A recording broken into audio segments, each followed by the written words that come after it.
اعوذ باللہ من الشیطان الرجیم بسم اللہ الرحمن الرحیم والخامسة ان غضب اللہ علیہا ان کان من الصادقین، اور پانچویں مرتبہ کہے کہ اس بندی پر اللہ کا غضب ٹوٹے اگر وہ اپنے الزام میں سچا ہو۔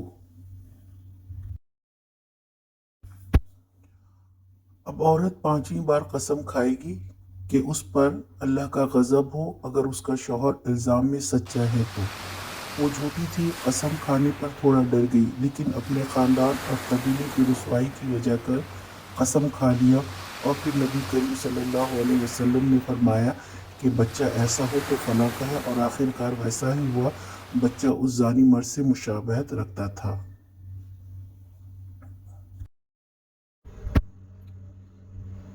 آج کا سوال: زانی بچہ وراثت سے کیوں خارج ہوگا؟